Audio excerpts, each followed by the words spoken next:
Avec Nicolas Barré, le directeur de la rédaction du journal Les Échos. Alors, il n'y a pas que les usines qui ferment, il y en a aussi pour qui recruter est un défi compliqué à relever. Et c'est notamment le cas d'Airbus. Oui, Airbus qui va devoir recruter, tenez-vous bien, 50 000 personnes dans les 8 prochaines années. C'est le directeur des ressources humaines du groupe qui nous dévoile ce chiffre franchement très impressionnant.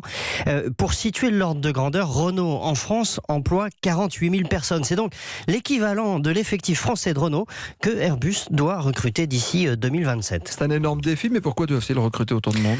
Pour 3 raisons. D'abord, une raison démographique. Airbus a énormément embauché dans les années 90, début 2000, et donc il faut renouveler les effectifs. Il y a un effet pyramide des âges. Ensuite, parce que la filière aéronautique est dynamique et qu'il y a beaucoup de concurrence entre les entreprises, et du coup, il y a plus de turnover qu'ailleurs.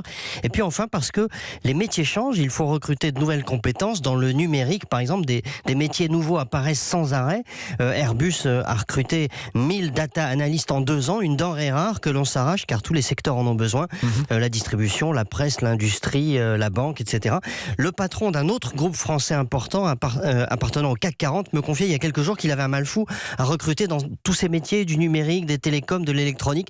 Les jeunes posent des conditions, me disait-il, et dès que c'est un peu loin de chez eux, ils déclinent les offres parce qu'ils sont sûrs de trouver du boulot ailleurs. Même si le taux de chômage reste élevé, 8,4% actuellement, on manque de bras, même dans l'industrie, Nicolas. Même dans l'industrie, en effet, on parle beaucoup des 1000 suppressions de postes chez General Electric sur le site de Belfort, et ce drame social et humain fait les gros titres, et on peut le comprendre.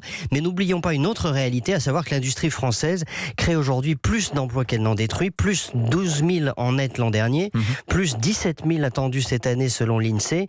Après 15 ans de perte d'emplois industriels, bonne nouvelle, la situation s'inverse, au point en effet que l'on manque de bras et que certains grands groupes comme Schneider, comme Safran dans l'aéronautique, ont décidé de créer leur propre centre de formation des apprentis pour être sûr d'avoir une main-d'œuvre bien formée à disposition.